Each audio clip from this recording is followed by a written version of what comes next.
Hello, my name is Casey Whitmarsh. I am the chair of the South Fairfax Chamber of Commerce, and I want to welcome you all to our final segment of our 2021 Business Summit, which is Make Connections Work for Your Business or Nonprofit. It is presented by the South Fairfax Chamber of Commerce, and I am super honored and thrilled to have two of our board members show up today. We have Terry Head, the CEO, head coach of Compass Coaching and Consulting, and we have Tom Rupczynski, the principal at Offutt Kerman, showing up to really kind of talk to us about how to make these connections work. And I couldn't ask for two better people to kind of explain how making connections have really kind of benefited their business. So I will pass it on to you guys. We're engaged and looking forward to hear some great insight to this. Well, thank you, Casey, and welcome everybody that has decided to join us.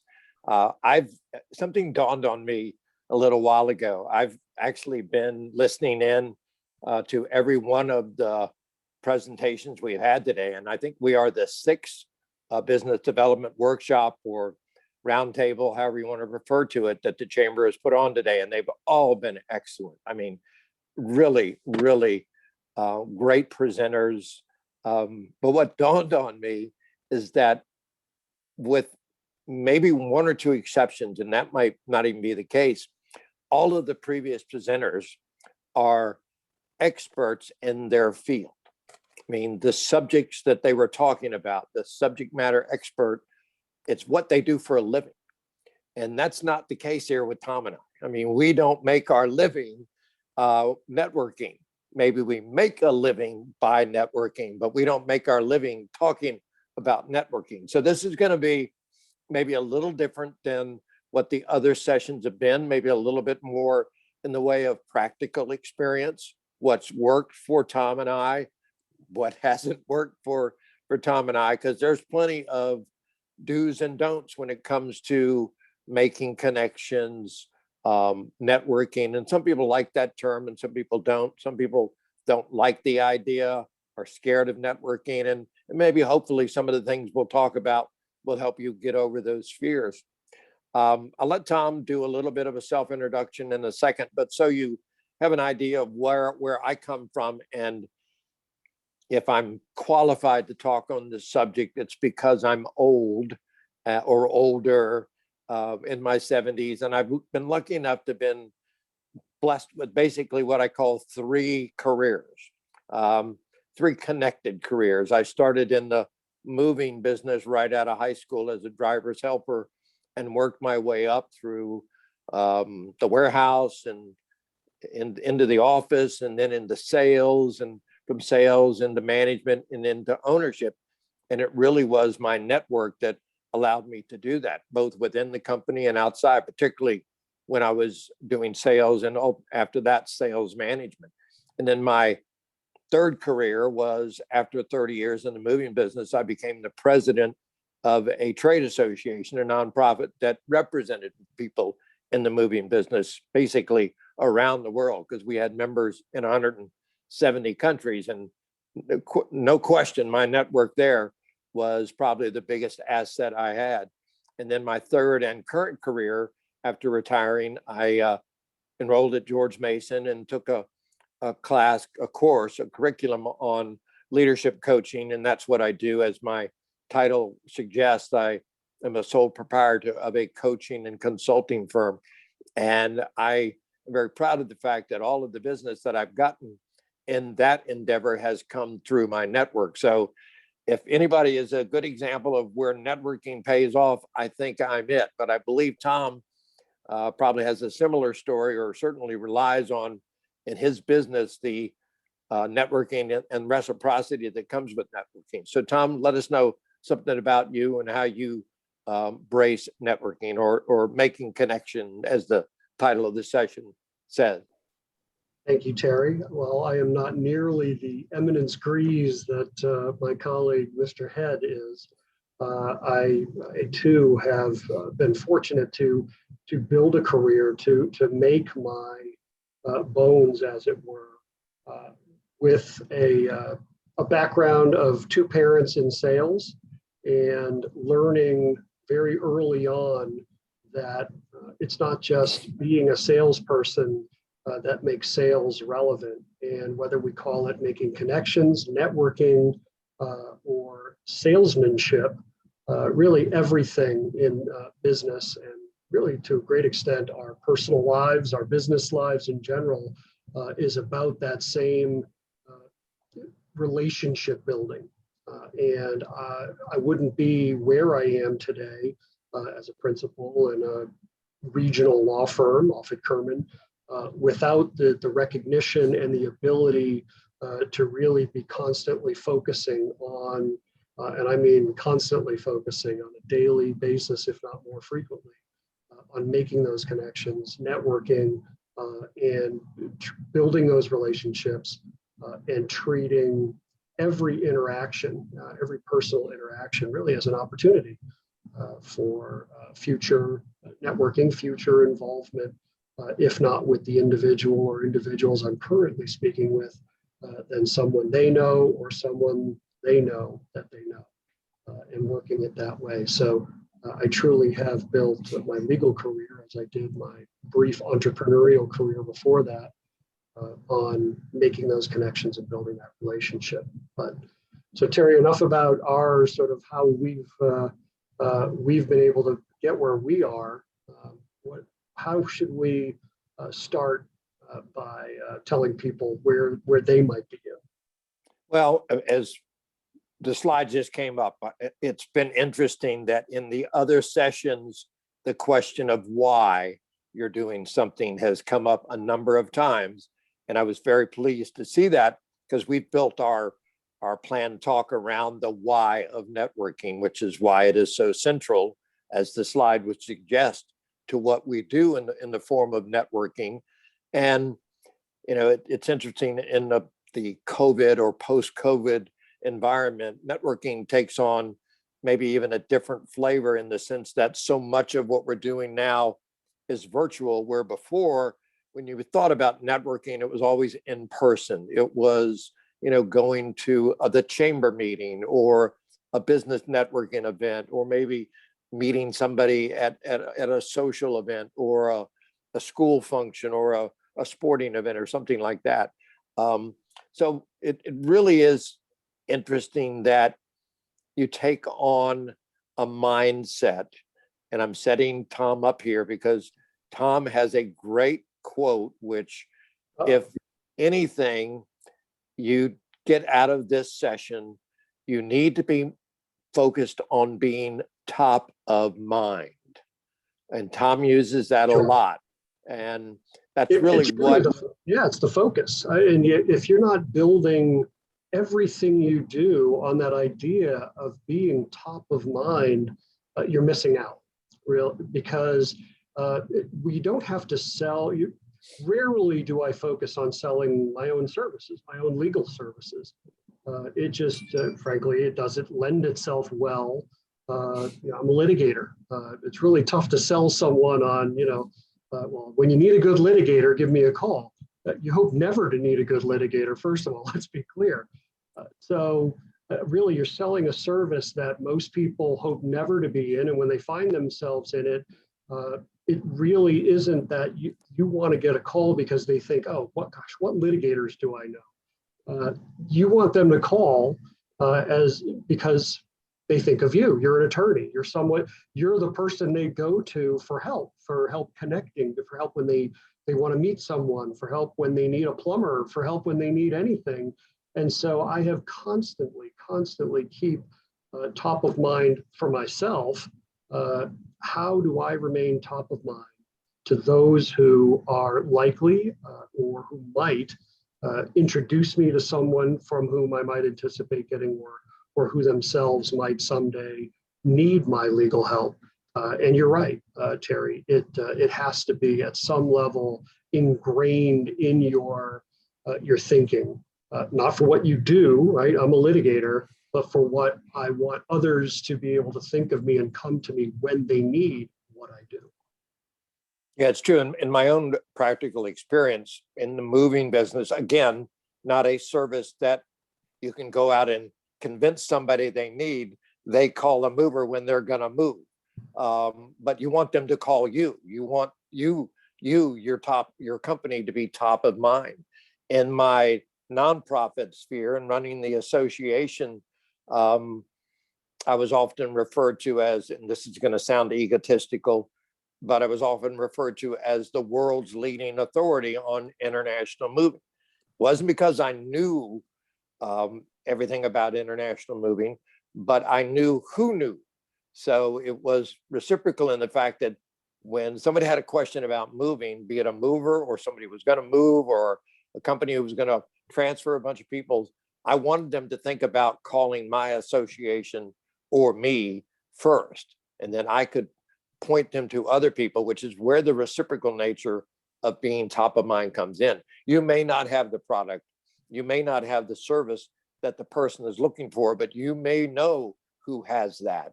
And then in being able to provide them that information, you help two people, the person looking for the information and the person who ultimately may provide the product or service.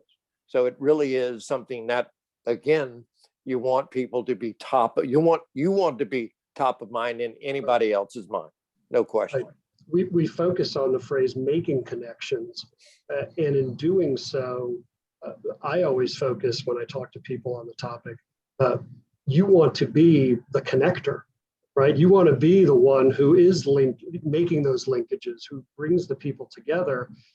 Again, not because you have to sell your own services or what you do, but when the time comes when someone you've connected with somebody else needs a lawyer or whatever it is you do, you're the person they think of because you help them find the printer, the copier, the landscaper, or whatever else it is. And so if in what I do and in the connections that I make and the people that I make, and here's where the next step goes is, well, how do I know, right, that Terry would be a good person to introduce to, to Ken or Bob or Susie?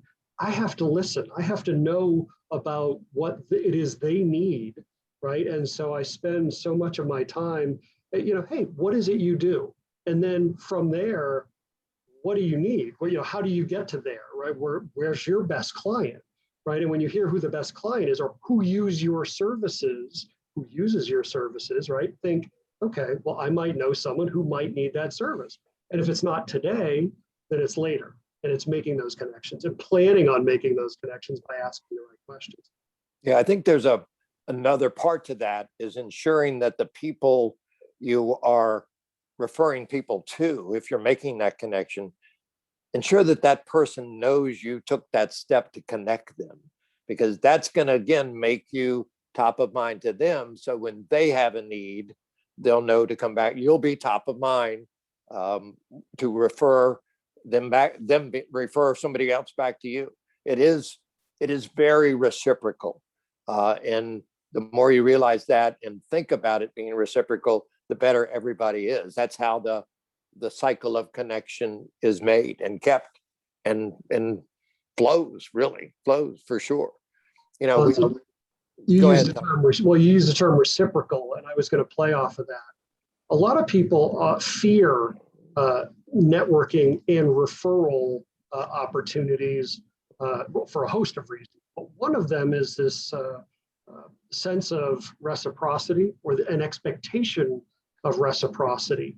And I've had occasions in my career where I've really had to overcome that. I've had to make it very clear. I joined a networking group, for instance, where the group itself was built on an expectation of reciprocity. When I say built upon, I mean, you had to sign an agreement that said you will bring so many referrals each time. And that, as an attorney, as someone who, I can only do so much. I can't disclose who my clients are without permission. So it's not like I can just go through my client list and provide a name.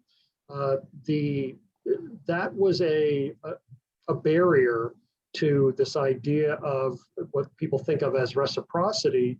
And I want to say that the reverse of the reciprocity, in my mind, is a sense of quid pro quo, right? There shouldn't be a need for a sense of quid pro quo, because it's more just a sense of, hey, that person helped me out. That person built my business. Hey, that person's a great person, right? That's the kind of person I want to do business with. And really it's about that, right? That's the kind of person I want to do business with and can feel comfortable referring someone else to do business with. Yeah, I saw that again from a practical world experience at the trade association that I ran. And even prior to that, when I was in the moving business myself, you know, movers are independent companies, but they are reliant on each other. The guy who's originating a shipment in Hong Kong is in need of someone to deliver it, clear it through customs in London. They're not in business together, but they're doing business together. And the guy in London needs somebody in Brazil, and it just goes on and on and on.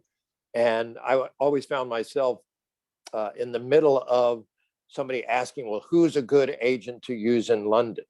And I would give them a number of names. You know, I couldn't always single out just one company unless it was something specific that they needed, fine arts or something like that. But I always made sure that the person I was referring them to was aware of it. So they would then in turn come back to me, and then I could refer somebody on to another person. Again, it's that cycle of giving and getting. Luckily, I was the guy in the middle, and all I really wanted was the members to keep paying their dues to the association. But I mean, they did. That's the service that I was providing. Exactly. Yeah, exactly. That I was making. That's what I was paid to do, was make connections, which I really felt good about, having grown up in that business and learned a lot and relied on people to refer business to me. So it is definitely something everybody needs to be mindful of. Tom, let's talk a little bit about the new world of networking we find ourselves in this virtual space that we're all operating in right now. How do you see it being different than when I used to go to a business networking session or a cocktail party or whatever, and would have my business cards and make sure I made the rounds of the room? How does it work differently today? Well, I think we're all, one, in a lot of ways, still learning the answer to that question, because there are so many new ways of doing it that I, for instance, just sat in on my first true networking, if you will, event, virtual networking event this week. I've avoided it because it just seemed so less personal, right? So much more impersonal, if you will, to just be sitting here looking at a screen and thinking that I could somehow connect. You go around the room. My biggest concern, my biggest fear, and it plays into one of the things that I think is very important, is that depending on the platform, depending on who's hosting, what good job they're doing hosting, is that only so many people can be talking at a time. And the answer to that is one, right? Effectively, only one person can be talking, unless you have the concept of breakout rooms and the ability to pair up, go off screen, if you will, into these separate rooms. I think it's worth looking into before you get involved with a particular forum, like something like we have here, to know if that networking opportunity is going to exist. But regardless of whether those opportunities are there, assuming they're not, the critical component there then is getting to know who is in the room. And by that, there are steps you can take ahead of time. There are steps you can take during this session and certainly afterwards. And one of the things that I think I'll focus you on, and Terry, I know you've got some here, is you don't need to know, at least not at the time, everybody who was there. It works well, but you need to make sure you leave any networking opportunity with at least one or two good connections, right? And you're focused in many ways, how much prep work you do, how much time you spend, and where you focus your after action efforts really needs to be on at least one or two good leads. If you haven't left with that, then you wasted the opportunity. You completely wasted the opportunity. It's not worth trying to go after everybody in the room for something, but at least make sure that there's one or two that you've identified. I don't know where you've seen that go in this virtual environment, but I do Well, think that's key.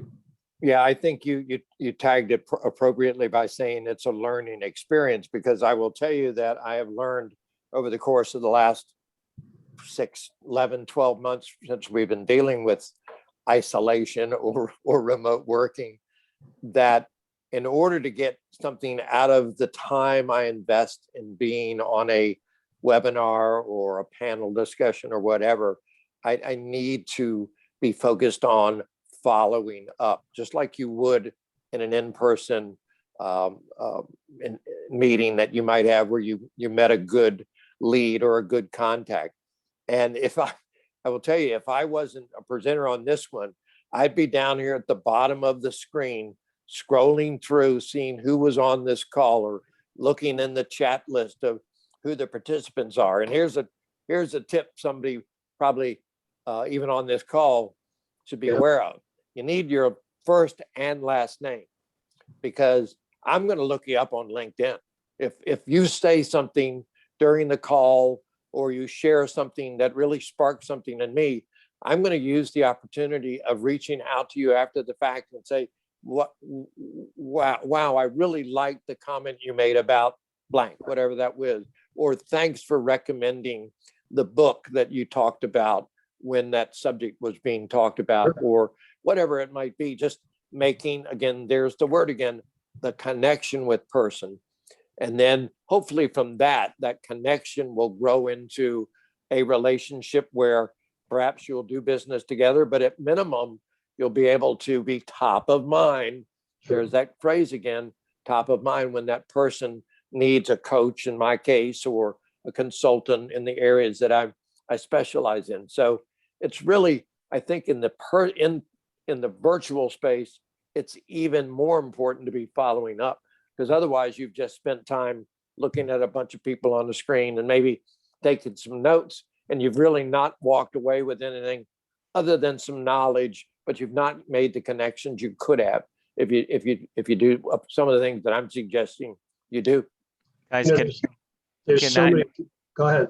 Oh, I just wanted to ask, when you guys get a moment, I'd like you guys to take it down even to, because you guys are definitely not wallflowers, okay? You guys are go-getters. You guys are gonna take that initiative. What kind of advice would you get? Because we're talking about virtually connecting and talking to somebody.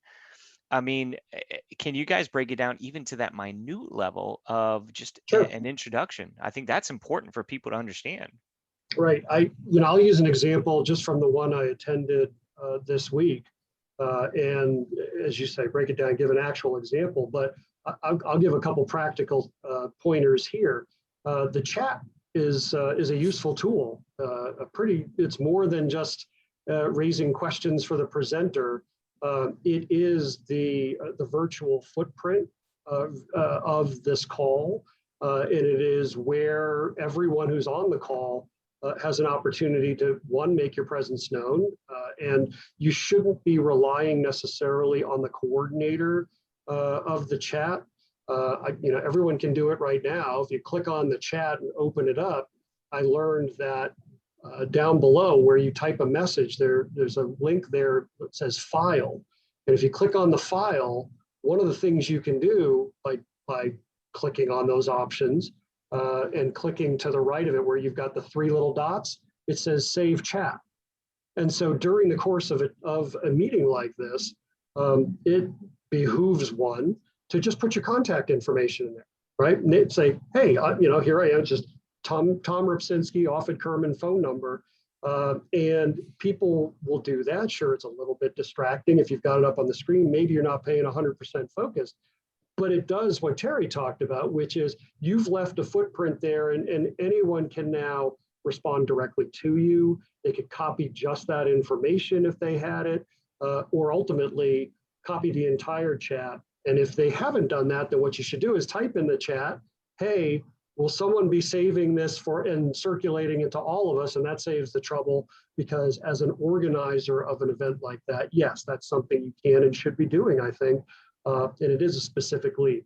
Doesn't exactly point to where I think you were going with your question, Casey. So Terry, if you'll afford me this second piece, part B, if you will. I paid attention to the call I was on, and I noticed that someone had typed in the chat that they had a circumstance similar to the one where the presenter had mentioned. So I wasn't the presenter, but it turns out the presenter does a lot of legal work very similar to what I do. I didn't want to step on the presenter's toes. I wasn't about to, take, oh, well, I do that too, and here's what I do, right? It was their show. I let them have the show, but I noticed the person in the chat wasn't picked up on, their question wasn't answered, and I got their contact information. I followed up afterwards, and I said, hey, I noticed you talked about this situation where that happened. If that's still an open question for you, I'd be happy to try and help. And it started a dialogue immediately, and it led to, well, it's actually not me, it's a client of mine. And by the time we were done, I had said, well, I've had a very similar situation. If there's anything I can do, and they said, you know what, I'm going to give them your name, and it was a pleasure connecting virtually. And there you go. Whether it turns into anything or not, it was a referral that came because I listened, I saw, I watched, and then I picked up on it, and I used that as my opportunity after the fact. I'll summarize that with the phrase, I learned it a long time ago, and I use this all the time too. No one cares what you know until they know that you care.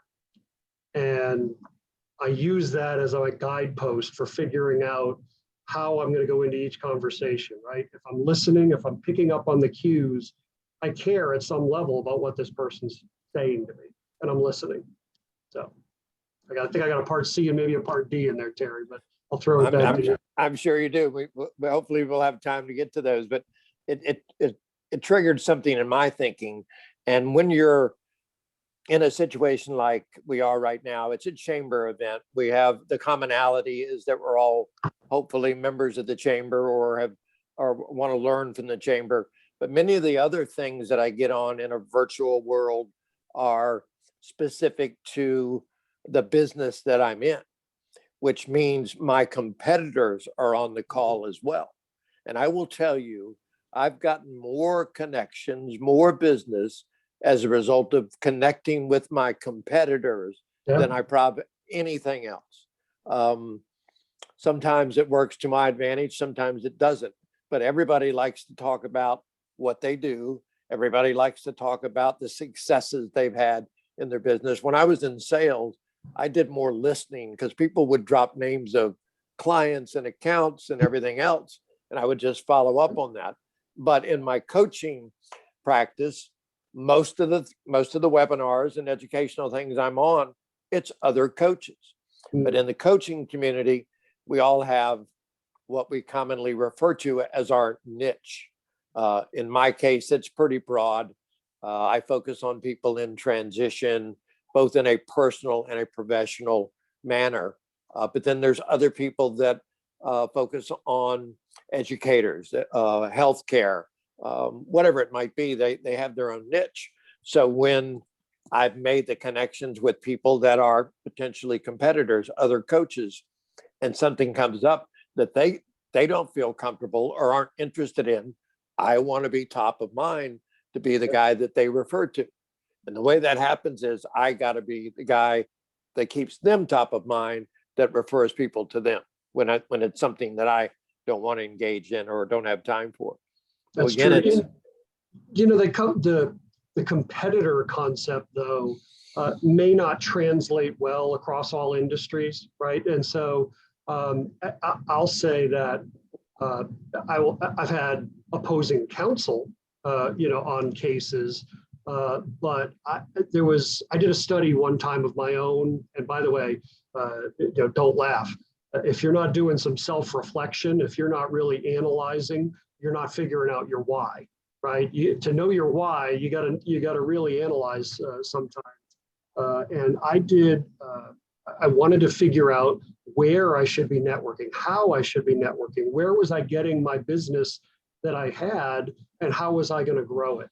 And it was a number of years ago, but I found that I could trace in excess of 90% of my originated revenue to another attorney referral.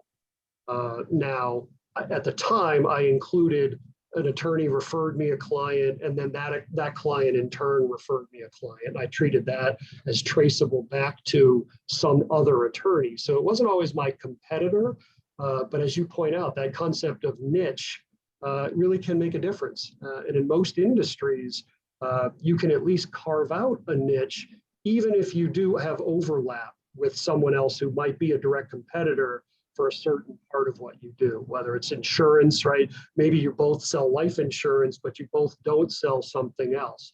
And figuring out where you can cross-refer in that way can be very helpful. And when you do cross-refer, I always make a point too of making multiple referrals if I can, right? So I might refer someone to 2 or 3 attorneys who do, I don't know, pick one, divorce work, for instance. I don't do divorce work, right? But if someone needs a divorce lawyer, I am sure I can name 2 or 3 at 2 or 3 firms.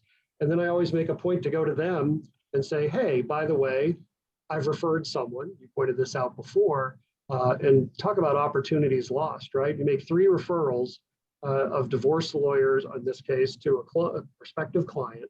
That's 4 potential people you've made happy, but 3 of them may never know that you made that referral unless you make that call. So that level of follow-up I found is important too, and I managed to get that in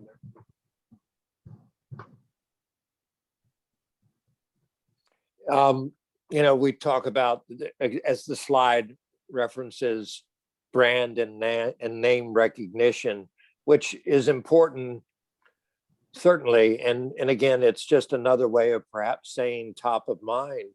Tom, do you have any thoughts on how you, when we talked earlier in like a week or so ago in prep for this session, I mentioned how, in my mind, how important reputation was.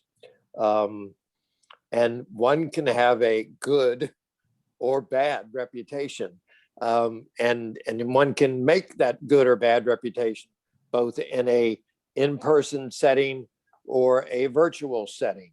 When we talked about the virtual setting, is I don't want to be that guy on the Zoom call that everybody goes, is this guy crazy? Or, you know, why is he eating his lunch? Or, you know, what is he doing? And I don't want to be that guy. And that kind of is part of my reputation. But I do want to be the guy that, oh, that was a good point that Terry just made. Again, it's reinforcing me in their mind. It's reinforcing my brand, my recognition in their mind. Are there some thoughts, Tom, that you have along that line of the importance of reputation in creating your network? Well, I do, and it really, there's so many different directions to take that, right? Even in your lead in there, there truly is just straight up, what's your reputation? And for a lawyer, how you appear in court, or just how you appear. Have you taken on roles within your respective industry as a leader, right? I mean, if there's a governing board, whether it's a national or a local governing board, have you taken the opportunity to do that? Or is that something you have a reputation as being, well, I'll leave that to somebody else, right? I have jumped at opportunities, I've passed on others, but I have found that spending the time and effort in roles that help the industry as a whole or the local bar as a whole, I think have all weighed into my reputation, right? As someone who is willing to spend the time consistent with what I've already shared. It's not just about me. I'm not just going to networking events hoping to leave with a client, right? It's going to networking events hoping that I can find someone who I can meet to bring together with another someone who needs someone, right? That being that connector approach. And that reputationally has served me, I think, so much better than just my ability to win a case. Clearly, right, when you're able to build your brand recognition on a success, when those opportunities come, take advantage of them. So many different ways are offered now through social media And some we see it, and some of them I'm not in favor of, and some of them, to be able to pat oneself on the back about an achievement. Social media leaves a lot of opportunities for that, and there are certain ways that I think have just become acceptable norms, and there are certain things that you can do are just over the top. And the best example I can give is if you can do it convincingly, because frankly, it has to be done with meaning. Look, if you are truly honored to have been selected for something or to be among peers named, I think everyone ought to know about it, and you shouldn't feel like you got to ask Terry to be the one to say, hey, Tom, I understand you just won a big case yesterday, right? You should use an opportunity to explain how winning that big case might have beneficial effects on anyone on the call that you may not be able to foresee, or they might not be able to foresee. But if you get creative with it, in a way, you're tooting your own horn without saying, hey, I won a big case yesterday. What you're really doing is taking something you learned from it and sharing it in a way that helps the others around you. And I know that works, not just in the law, but everything else. And I think you have to be able to toot your own horn, but to do so indirectly. Yeah, that's always a challenge, because again, if you toot that horn too loud, too often, then you become that guy that, has got a big ego. But one of the things you were talking about made me think of the word engagement. And that is another way to build a reputation. It's another way to build your network. I got two great examples right in front of me here. I got involved in the chamber. Tom was involved in the chamber. Casey was involved in the chamber. Tom has been my attorney at my association. I assume you're still doing their business now that I'm no longer there. And Casey is my insurance agent. I mean, they were walking the walk. They weren't just talking. They were investing time, personal energy. And that's the kind of people I want to do business with. So that comes down to that reputation, that comes down to that brand, that comes down to that name recognition, and it comes down to the fact that Tom and Casey are top of mind when I talk to somebody that either has a legal need or an insurance need. They're going to be the people I refer people to. And again, it's not because of necessarily who they are or how good they are at what they do, but they've engaged with me. Terry, I think it's a combination of what we've been talking about building your brand recognition, your name recognition, along with that reputational factor. I see that there's a question in the chat. What are some starting goals I can set for myself to make me a more memorable, marketable person while networking? And really, I'm glad this question has come up, because it plays, I think, right into this question of, I set out for myself very early on, just a willingness not to be concerned about really that what other people thought of me in a certain way, like, oh, he's crazy, or that guy's not to be afraid of being unique, I guess is probably a better way of putting it. And I set out for myself things that in one sense come naturally to me. I was a performer. I early on, I spent time in the stage, and all the world's a stage, right? And we are merely players, so it's part of everything that I do. I would do elevator speeches and change them up each time I would go to this particular networking group in the form of poetry, or in the form of changing lyrics to a song. And so I would, at the time, I took things about my legal practice or about my firm, and talk about making it memorable, right? You didn't have to remember specifically anything I said in that song, but yeah, you were the guy who, said that poem or sang that song.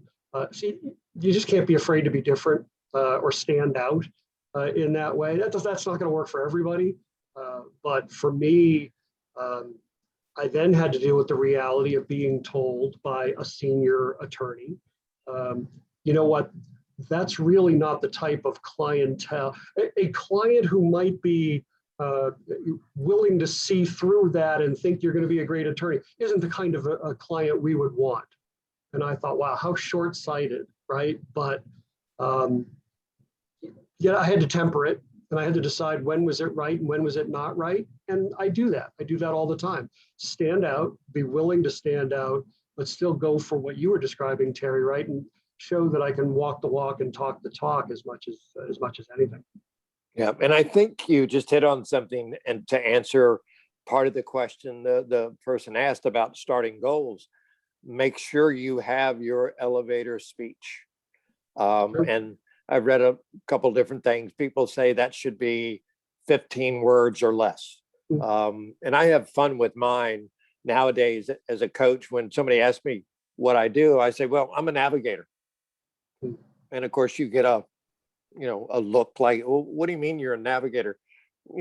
I help people get from where they are to where they want to be. And again, you get that look. And then that's when I can go into talking about, well, I'm a professional and personal coach. And then it dawns on them. Sure. And the fact that you took them through that exactly is probably going to make you a little bit more memorable than just saying, well, I coach people, so have fun with it. Well, and you engage draw them in. Yeah, exactly. Draw them in. How many times do we introduce ourselves, right? And 30 seconds later have absolutely no idea what that person's name was? It's because you were so focused on introducing yourself, right, that you weren't focused on, and this is the combination, it's a listening thing, right?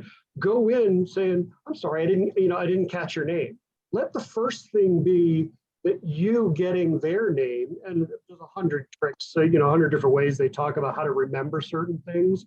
But I always try, again, try is the key word. I try to focus on I have to learn something first about the person I'm engaging with before I can even begin to think I'm going to try and share something about myself or how I might be able to be of help. It's really identify some need or something about that individual that's a linkage. It's something I can hang a follow-up on that I think means so much. And people remember that, right? People don't care what you know until they know that you care. Find that thing about each interaction before you try and move on to the next thing. Because otherwise it was just a wasted opportunity. Yeah, it's funny that the science of coaching is all based on the coach asking thought-provoking questions. You basically have a conversation, and that's based on the thought that the client already knows what it is they need to do or want or whatever. You just need to draw it out of them. And I've had conversations with people where all I did was ask questions. And they thought that was the best conversation they ever had because they had the opportunity to talk. I wasn't me talking. All I was allowing them to share the things that they wanted to share. And I think you become memorable that way. Again, I've said it once, I'll say it 1,000 times. That's how you become top of mind. Agreed. Looks like we've got a question for you here, Terry. What situations throughout your connected careers did you find that consistently led to a better chance of making connections or creating bigger networks? You kind of touched on something a minute ago. I will tell you, when I was in sales, I used to love to go to different corporate events, is how I would describe it, where a lot of different, and I got engaged in a number of different committees and groups and so forth that were a variety of businesses. But the most fun I had would be meeting somebody and then learning a little bit about what they were, and then taking that person across the room and introducing them to somebody else. Because I just made 2 connections. I just set up 2 possible people that would keep me top of mind because I made them connected. I did a lot of office moving. So I went to a lot of facility managers meetings where, anybody and everybody was there. And that, the moving got me into office moving, and the office moving got me into record storage, and the record storage got me into high value and antique storage, and then wine storage.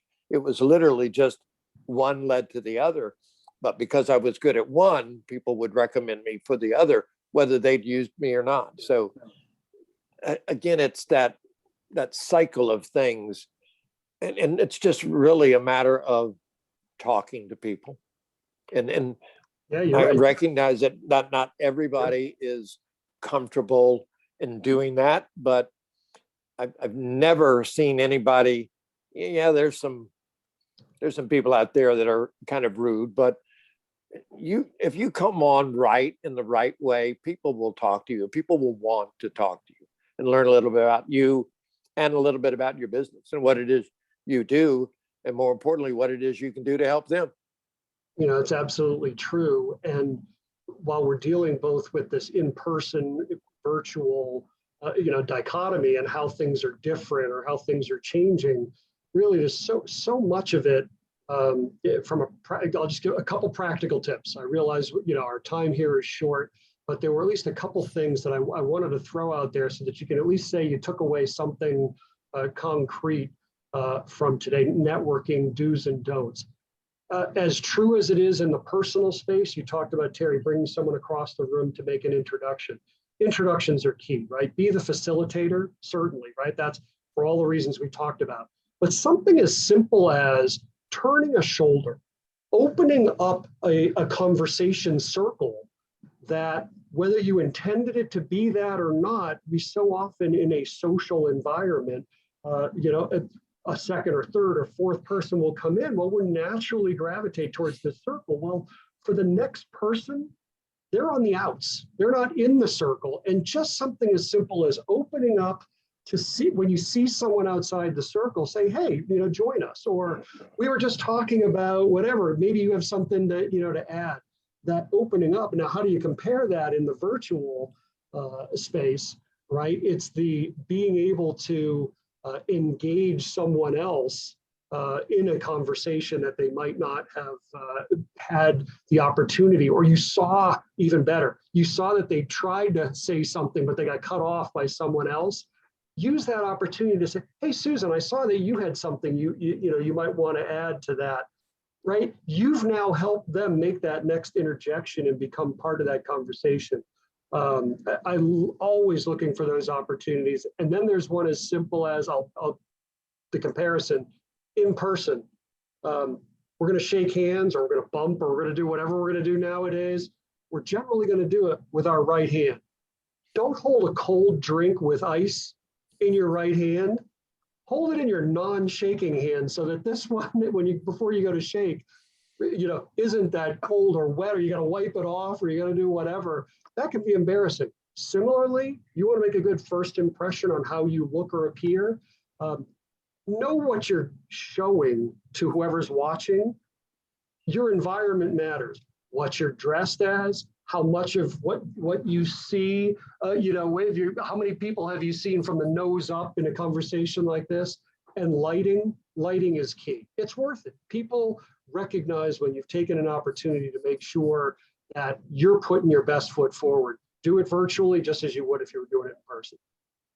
Very good. How are we doing on time, Casey?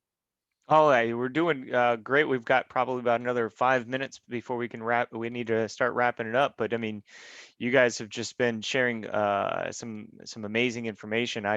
I would like to, if you guys don't mind, take a few minutes just to kind of really, because we've talked about ROI amongst a lot of different of the segments that we've had today, and ROI is pretty easily tangible when you're kind of looking at it from a investment perspective for your business to grow. Your ROI on bringing on a new team member, your ROI in marketing, your ROI in your financial literacy and such.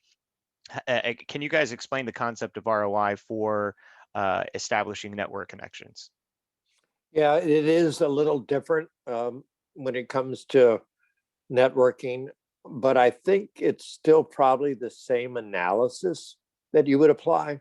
I mean, and I'll give you an example. If I went to a business networking session in person and I spent an hour or an hour of my time there, I know what my time is worth to me. And when I walk out of that, immediately when I walk out of that session, I should be asking myself, okay, I just spent an hour and a half, and I've got what out of that? I mean, how many business cards do I have? How many good conversations did I have? How many referrals might I look for? You can break it down to a dollars and cents aspect of it. For me, it was more time. Would I have been better off spending that hour and a half doing something else? So that's how I would initially analyze my return on investment of time and energy. Later on, you've got to look better. What really did I get out of that? Did any business come out of that? Did any referrals to me or the ability for me to refer others to them came out of that experience? So it is a little bit more difficult than a dollars and cents analysis of an ROI. Tom? Well, yes, it's more difficult, but it is absolutely something one has to be doing with whatever regularity. I've created pretty complicated spreadsheets. There's marketing and networking, right? And it's a little bit easier to the extent that how you spend your funds and your time on your marketing it really supports your networking efforts. But deciding whether or not to buy another ad placement in a particular, magazine, or as you say, go to that same networking event for that same organization. You have different reasons for attending a particular event, but if you're assessing it from strictly speaking, from a networking standpoint, you have to look at the opportunity cost, right? Where could I be better spending that time? Just the same way you would when it comes to actually hard marketing dollars.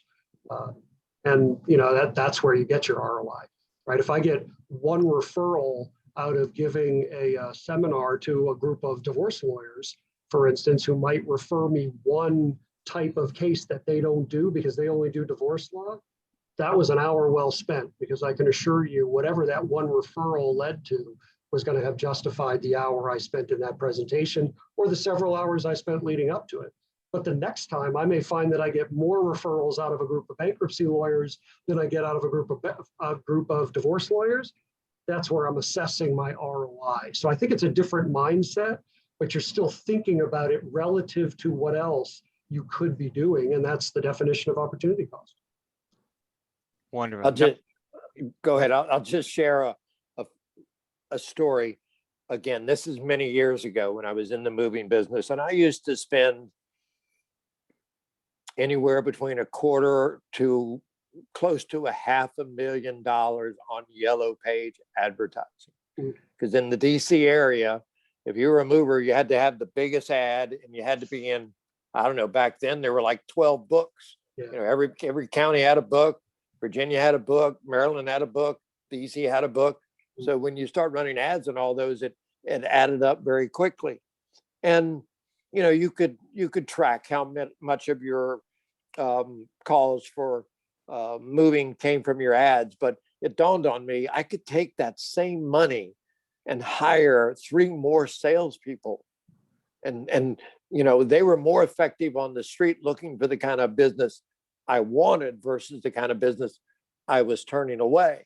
So I didn't dump all of them, but I drastically reduced my yellow page advertising, and my ROI on having feet on the street paid off more than having a bunch of yellow page books sitting up in somebody's closet. You know what, Terry, this is another very practical one too. Opportunity missed. People, you need to ask the question, right? I always ask the question, oh, how did you come to give me a call, right? What brought you to me? Because it's one thing to be the connector and refer work, out. It's another entirely to be able to thank those who thought to give your name.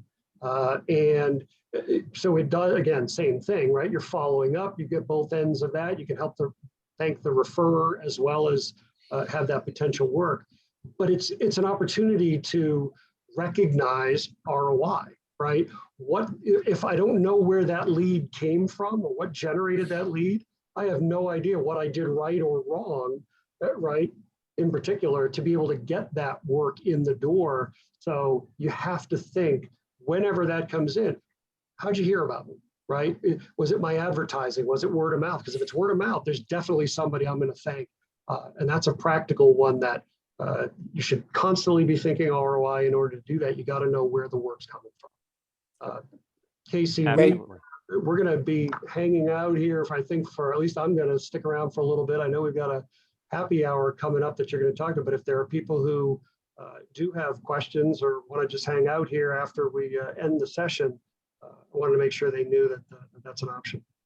Wonderful. Absolutely. Well, I appreciate you guys sharing the concept on ROI. And I think it's probably a huge fundamental component and really quite the undertaking for most people to really understand the concept of their time is money.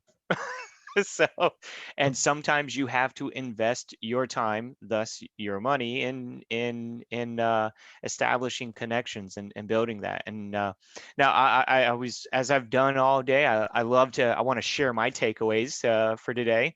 So, and I couldn't have asked for two better better sides of the discussion that went towards the same direction. It was just amazing.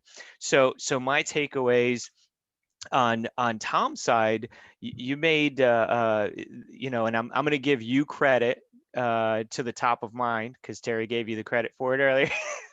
So, but you're top of mind, being top of mind, be the connector. But one of the best things I love that you said was just be a great person.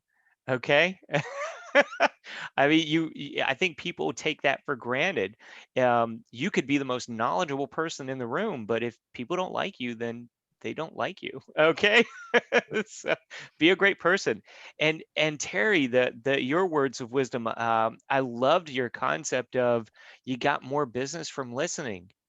Yeah, people think when you show up at a network meeting, you gotta talk, talk, talk, talk. No, listen, connect with people, and which then progressed into your following up.